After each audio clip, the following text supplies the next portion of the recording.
Hey guys, welcome to the Ace match. It is between Slayers.Arthur and FXO.Gumiho. If you are just tuning in, we are now playing on ESV TV's Muspelheim. I probably pronounced the name of that map wrong, but it looks like we have a probe leaving the base right off the start, so it may be a proxy gate play. If it was a cannon rush, I don't think he'd be moving the probe this soon because Gumiho hasn't been scouting whatsoever. Also, he has been going with very greedy builds. In game number 1, he went for a 1 Rax expand. Game number 2, he went for a CC first. So Slayers.Arthur's like, you know what? I'm going to end the series. It is all tied up. I have balls of steel, and I'm just going to cheese the crap out of you. I'm guessing it's going to be proxy gates, but it also could be a cannon rush. However, all the cannon rushes I see generally end up building a few probes, then sending this out. It looks like it's a 1v1 map, but here we go. The pylon has been placed back here. We'll see exactly what Gumiho does. And even when he went for that 1 Rax Expo, it was a 13 Rax, which is just slightly later. So we'll see how Gumiho can defend against this, if it's even possible. If he goes for a command center first, that would be GG right then and there. See exactly what he ends up doing. The SCV is going back, so it looks like it could be a command center first, but it also could be that 13 Rax. The probe now has built the gateway and is going to be returning back home to start mining minerals because he is going to be at a big worker deficit right now. Well, actually not 11 workers to the 12 SCVs. He is holding on to the 1 watchtower, maybe seeing if a scout does come out. The barracks does get placed at 13 supplies, so we'll see when Gumiho decides to go out and scout, if he is actually going to be scouting, because I don't believe he has done it in the previous 2 games, and this can be extremely hard to hold off.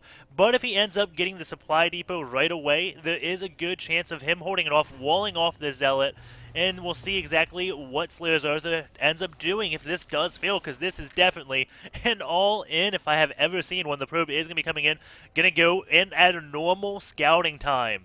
This is so cool. See, he went to the watchtower and then was like, okay, this is the time I should be coming into your base. Does come in, sees the barracks finish, so he knows exactly what's going on. And if the probe came in right after he built the gateway, that would tip ahead. He's like, wait, why is there a probe there right away? The SCV, he wants to build the command center. He goes over to the side, can see the chrono boost, and now he's like, oh, I have just made a huge mistake. And the 1 Marine is going to try to take out the probe, but the probe builds a pylon, trapping the Marine. The Marine is going to go through the supply depot now. A few SCVs will have to be pulled. We'll see how his micro is. The pylon does get canceled, allowing the second Zealot to get into the base. 1 SCV does fall so far. We do have 2 Marines. The SCVs, are they going to be microed away? It looks like they're trying their best. 2 SCVs or 3 have fallen to the 1 probe, and now the SCVs are going down to try to take out this 1 Zealot and salvage the command center. Gumiho also has pretty big balls. He's like, okay, I know there's a gateway at my ramp, but I'm going to get that expansion up right now. The Marine is, as you can see, 1 hit away. We do see a Cybernex core being built back at the base of Slayers.Arthur. Zealot pulls the Marines way back. SCV is going to come in. There's a Marine on the high ground. That Zealot does go down. Another Zealot in here, going to try to take out that 1 SCV. SCV does fall, is on the Marine now, and SCV is trying to get the block. Zealot kills off 1 more Marine before going down, going back into the work, because it is 13 SCVs to 20 probes. And now the Marine's going to target down this 1 pylon to make this gateway ineffective. However, a Zealot does come out, and the Marines have to take a quick smoke break to kill off the Zealot. But with 4 Marines here, they can easily kill the Zealot. The Zealot is getting 2 kills. And yeah, only 2 kills. Another Zealot. Stalker is being produced, but I think the pylon should be down before that Stalker can come out. Chrono Boost does go down, trying his best to get it. That 1 Marine, I don't know what he's doing. Splitting up, not knowing it's a Stalker. The Stalker is actually not going to come out. That was so darn close. And the Stalker does get canceled. Going over here, we can see the SCV getting a scout on. Now he sees these 2 gases. So the question is, how is Slayers.Arthur going to be following this up? The SCV does see those double gases. A lot of gas has been mined. He knows, okay, you have mined 200 gas. I haven't seen any of that gas yet. So DTs, everything is possible. He is just going to be placing a bunker down here, forcing Arthur to stay at 1 base because he's got his orbital command up. So going in the workers, well, I'm still there. 16 SCVs to 23 probes. Double mules will give him a chance to come back. This bunker is going to be a thorn in his side, but this may just convince him to go straight for an all-in as he is getting that robo facility. And Marines are going to be coming. Gumiho did a nice job at defending that, only losing 7 SCVs, which is a lot. But that was like a lights-out scenario for most Terran players. That was a magnificent hold, and he's going to be coming up, taking out this pylon. That robo facility almost done. If this pylon goes down, it will not supply cap, as another pylon is on the way. Sentry does come, and you can see Slayers.Arthur, like in game number 1, with that excellent Sentry micro. And the Marine is going to be going off to the side, trying to get as much scouting as possible. Did he see that robo? He had to see it. Yes, he did. Knows about the robo facility, knew there was a pylon here, but didn't see any other tech, so he may be thinking it's going to be Immortals. We'll see if he ends up building Marauders. If he does, that will be a mistake. He needs to get lots and lots of Marines, and that's exactly what he is doing, but also probably should get a few more bunkers, just because he knows that Arthur isn't even trying to take another base. So all he has to do is defend. You can see all the Marines now scattered about the map, looking for any forward pylons. Gumiho doing a great job scouting. It looks like Zerglings are just running all over the map, except very slow Zerglings because, well, Marines aren't that fast.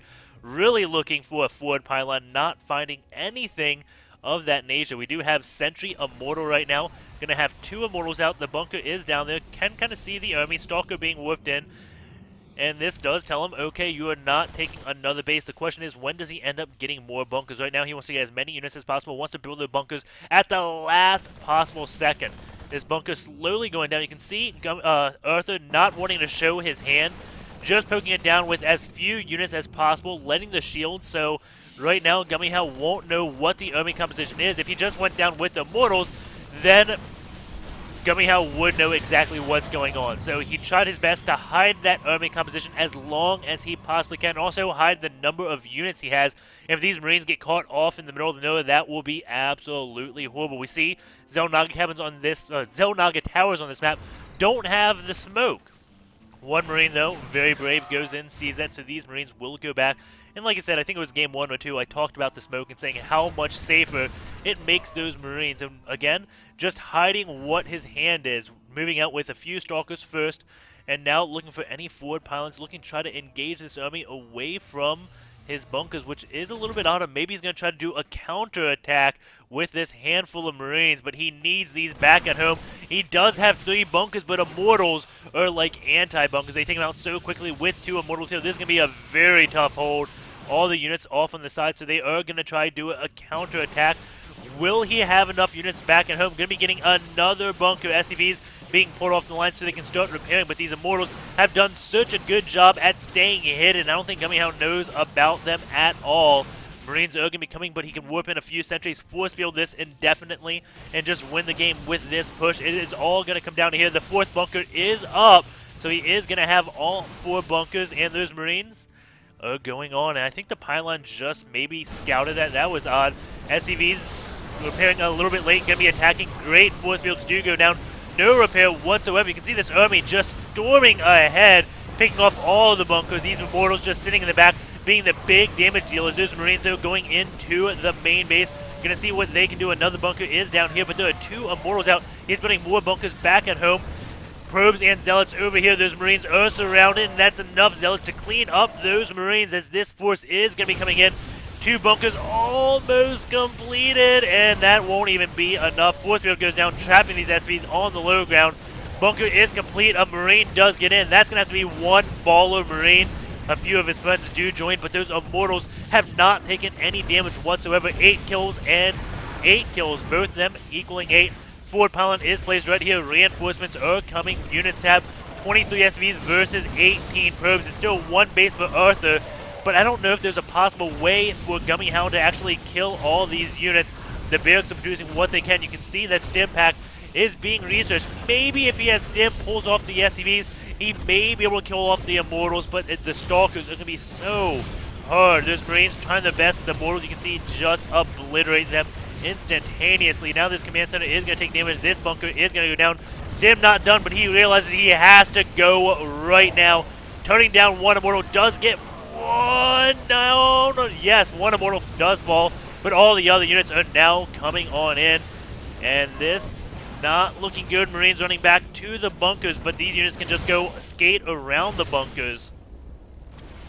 And there goes the GG by Gumiho. And I apologize for the second game cutting off in the end, because after that I went on a rant saying, oh no, I forgot the scoreboard, not realizing Arthur won game number one. So that's why this one's being uploaded so much later. I was actually in bed thinking about it. I was like, that was not a 2-0, and I casted that hours ago. I don't know what made me think of it. It's 3 a.m. and I couldn't sleep until I finished the series because I knew I'd wake up with comments saying, "Where's the third game?" So gonna upload this as soon as possible and get to bed. Hope you guys did enjoy. Take care, and I will see you, I guess, later on today, but after I wake up, because I am exhausted.